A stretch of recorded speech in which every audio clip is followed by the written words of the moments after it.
Hello everyone, this is Turing here, and today guys I'm here with another Total War Warhammer online commentary. In this battle I'm going to be playing the Dwarves, and I am indeed facing off against Norsca.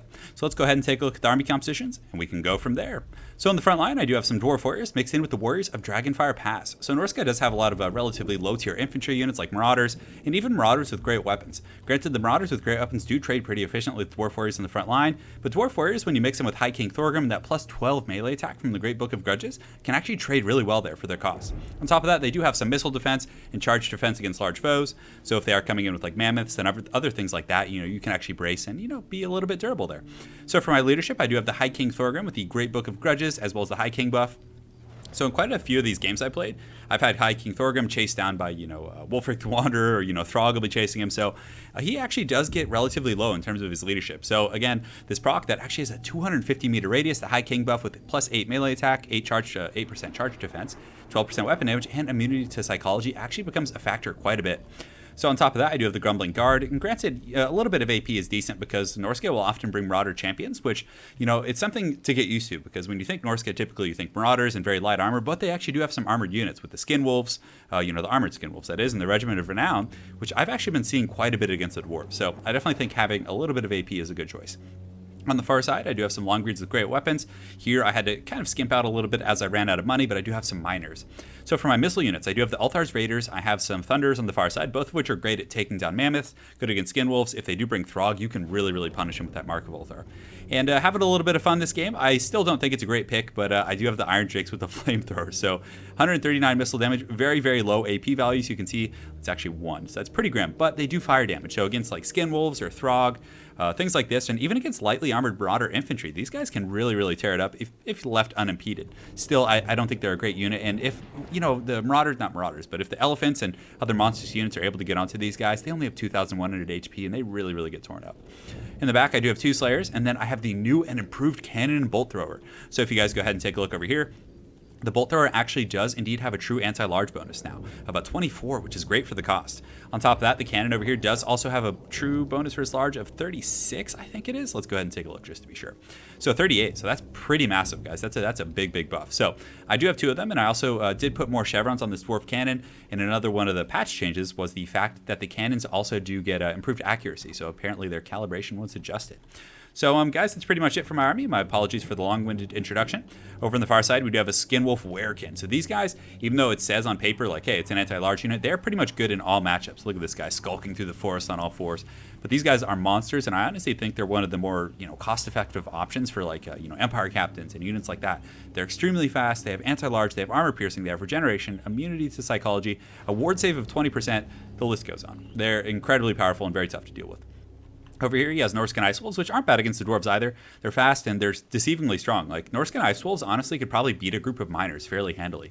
They have 32 melee attack, they have 42 weapon strength, and a good charge bonus. Like, these guys are basically, they're an awesome unit. Definitely one of my favorite additions. Well, not addition, but favorite aspects of the Norscan roster. So for the rest of his army, he has Marauder Champions and Berserkers. So a bit of an interesting pick there. A little light on armor piercing, but I think maybe he was wanting this army to kind of be, what would I say? An anvil, whereas the rest of his army, the Mammoth and Wulfric and the Chariots and the Skin Wolf Werekin and all that kind of other stuff would then be the hammer. So he does have the War Mammoth back here with the War Shrine, so this guy does have a Giver of Glory, so it can make a unit unbreakable. On top of that, he does have the Favor of the Ruinous Powers. Gives plus 10 leadership to all of his Marauders. And of course, it's a Mammoth, so it does have that massive anti-infantry. Well, its anti-infantry bonus is actually only 5, but it's very good versus infantry. Kind of its splash attack against like very dense Dawi forces is quite powerful.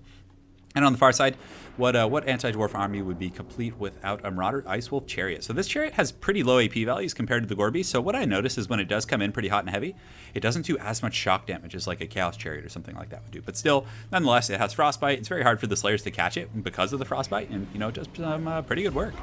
So initially here, the Norscan forces are going to be advancing over the hill. My cannons are shooting at the chariots. Though I didn't make the best contact, it looks like that bolt thrower might have, made a little bit of a hit there. Nonetheless, he is coming over with his Marauders, and he definitely would want to be spaghettiing a little bit, I think. Having more box formations like this is a little bit tricky. You don't get as many units like engaged on the enemy formation, whereas my Dwarf Warriors here are going to get a pretty good wrap. So the Dwarf Warriors are engaging with the Norskins in the front line, And this is actually going to be a pretty good trade with me. You can see High King Thorgrim coming in here pretty hot and heavy with the splash attacks, and he is just going to womp on some of these guys. So he gets that nice splash, and man, he has a big splash radius. I don't know if I ever noticed that before, but nonetheless, Thorgrim doing a very good job. You can see over on the far side some of these Dwarf Warriors holding well with the support of the Runesmith, but of course my opponent's true forces that are really going to be a threat are coming here. So the Iron Drakes are starting to tee off a little bit on that big body of Marauder Champions, but Marauder Champions have 80 armor, so the flame attacks aren't going to be quite as good, but they do shoot over there, and look at that roasting. You can just see these Norskins on fire as the Warriors of Dragonfire Pass continue to light those guys on fire. So definitely some good stuff going on. Thorgrim does pop that buff, but unfortunately the War Mammoth is coming. So I do have my cannon as well as my bolt thrower taking this thing down, but it looks like the War Mammoth is going to get in here. And my guys, I don't know if they're technically braced when they're fighting. I don't think they are. So the War Mammoth gets in, and it does have some pretty good AoE attacks. So when it actually decides to attack here in a moment, there you guys can see that does some pretty devastating damage. Let's see the Warriors of Dragonfire Pass here. So I'm trying to find them on the tooltip, and yeah, they took a lot. They're actually down to 59 models. They take another 3 casualties from that next auto attack. So even though this thing's being focused and taking a ton of damage, it's still able to apply some pretty good pressure. In the back line, my opponent does use his Skinwolf Werekin, which is essentially as fast as Cav, to get in here, and it's really tearing apart my Iron Drakes here. So that was a little bit tough, but thankfully I did have 2 Slayers on Auxiliary. So he sent some Skinwolves, or I think the Norscan Ice Wolves over here to engage my flank, and look how much damage they did to my Miners. And they were beating my Miners a good 90% to 40%. Until I pulled a full group of Slayers, which cost 400 resources more to chase those guys down. But nonetheless, guys, a lot of people were saying Mammoths are, absurdly overpowered, and yes, they are quite powerful, but, I actually just finished a live stream. This cast is taking place right after the first Norska launch stream. And look at that Wulfric the Wanderer boat coming in there, and that actually did some really solid damage there. But nonetheless, guys, I honestly didn't really have trouble with Mammoths in a lot of the Norscan games. They're very manageable. When I was playing Beastmen, it was a little bit tricky, but for the most part, I don't think they're as bad as people say. Regardless, the bounce of power is looking fairly even, and I think one of the big issues is my opponent brought a lot of Berserkers and relatively low-tier troops, or champions I should say, with low-tier armor-piercing values, and he wasn't really able to get through the front line here. And, he was putting a lot of his marbles on the chariots here, and the Slayers and the Bolt Throwers with their new anti-large bonus were able to really shine here. You can see the Iron Drakes here definitely roasting these guys. Things are going pretty well in the realm of the Dawi. And man, there's few things just as cool as that flame attack there. But again, these Marauder Champions do have 80 armor, so they're not going to take a ton of damage. On the backside of the battlefield, we can see, and well, the screen jumped right there. You can see this Skinwolf Werekin just getting in there. They're so strong, guys. I actually saw some testing videos on Party Elite's channel where he was using the Skinwolf Werekin, and he was actually having it duel Legendary Lords, and it is absurd how good this thing does. If you put this guy on the ground versus Karl Franz, I would actually worry for Karl Franz. It has a good HP pool, has regeneration. I mean, it's really strong, guys. But anyways, I do have my Miners kind of mucking it up, and it doesn't have enough mass to really take apart a big group of cannons, and the Slayers were hot in pursuit anyway, so things are looking pretty good. Granted, High King Thorgrim is incredibly low, and just look at the flamethrowers as these Marauders come into the fire. Definitely a very heroic charge here as these guys roast these dudes, but I know this game wasn't necessarily if I were to critique my opponent's build, I don't think it's a competitive Norscan versus Dwarf build by any means, but nonetheless, it was still really fun to see big War Mammoth and the Iron Drakes and different things like that. We were both kind of obviously just playing around with these new units here. But regardless, the Skinwolf Werekin continued to be a menace to society, just harassing. You can see High King Thorgrim is for a moment when I was in this game, I actually thought these Marauders were chasing this guy down. But no, High King Thorgrim is in pretty good shape, guys. So the Thunderers here are going to reform ranks and start shooting at this Werekin, and it looks like most of the front line, Wulfric the Wanderer, he's actually not bad in a tar pit type situation. He does have some decent AoE attacks with the Sword of Torvald, which gives him the bonus 22% weapon damage for 2 full minutes. And on top of that, Seafang is incredibly good. And honestly, I think that's one of the things that sets Wulfric apart from Throg. So Throg on paper, you put him on paper, he's an absolute monster, right? He's very powerful, he's big, he has good mass, but in a lot of the games I pick Throg, he's just a magnet. Pretty much every missile is going to be, on him. He does have that vulnerability to fire against Dawi. So against Dwarves, they're going to bring Gyrocopters, and more often than not, that is, it's very difficult. So yeah, very well played to my opponent, Law. It was quite a bit of fun. That game was actually on stream, so for those of you guys that were on stream, you probably already saw this one. But nonetheless, I think this is a decent army composition, with the exception of the Iron Drakes and the Miners. If I were really in a tournament and I were trying to fine-tune the army, I would cut these units and spend the extra 1,000 resources on, probably a Gyrocopter or something else to really, pressure Norska. Because they do have, again, low leadership on some of their infantry, so the bombs are going to be quite strong in that respect. So, just my 2 cents on that. But yeah, very well played to my opponent. Look forward to seeing you again on ladder. And guys, we actually do have a second game here that was very quick. So the game that I'm about to show you guys is only, 3 or 4 minutes long. So, I wanted to kind of, I thought it was really fun to see. And let me go ahead and see which one it was. So that was the one we just watched. And this one is it was the Gelt game. So we had a pretty fun game with Balthazar Gelt, and I wanted to kind of point out some of the changes. So Honestly, this Empire composition you guys are seeing here, with 3 Flagellants and Sigmar Sons, this composition is so darn strong against Norska. I've actually played about 5 or 6 different Norscan players and, varying, ability levels, and it was able to, easily handle pretty much all of them. Granted, it doesn't use Gelt and it doesn't typically use the 2 Witch Hunters. Usually I would use Boris Todbringer and, have some different support there, but still, it's a very good build. In the front line, Sigmar Sons and Flagellants trade very, very well with the Norscan troops. They have high damage values, they don't retreat, and they're able to hit enough of a punch to kind of, push the Marauders off and hurt their rage. Granted, the Marauders, especially the Berserkers, can cut through these guys. It's a very atrocious trade, and usually Flagellants, what do they cost? Like 525, and the Regiments of Renown cost what? 650. That's still cheaper than the Berserkers, so it seems to work out pretty well. In the secondary line, Handgunners are incredible versus Norska. They do so much work against the Mammoths, and a lot of people are still feeling out the meta and learning all the new units and different things like this. Therefore, people, are just picking these Mammoths. Even though in matchups like this, they might not be good. Handgunners really cut them in pieces. And if you have like a Boris Todbringer, you shoot them, they overextend, you attack in the rear with Boris Todbringer, their leadership goes. It's very, very powerful. On top of that, we do have the Hammer of the Witches. So the Hammer of the Witches is a great tool. It has an anti-large bonus. And let's see, does it have a true one? I could have sworn it does. But regardless, it hits very hard. And it does have a bonus versus large of 100.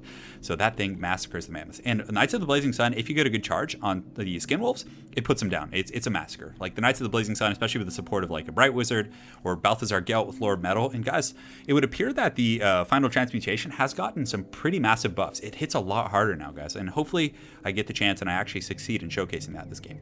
Anyways.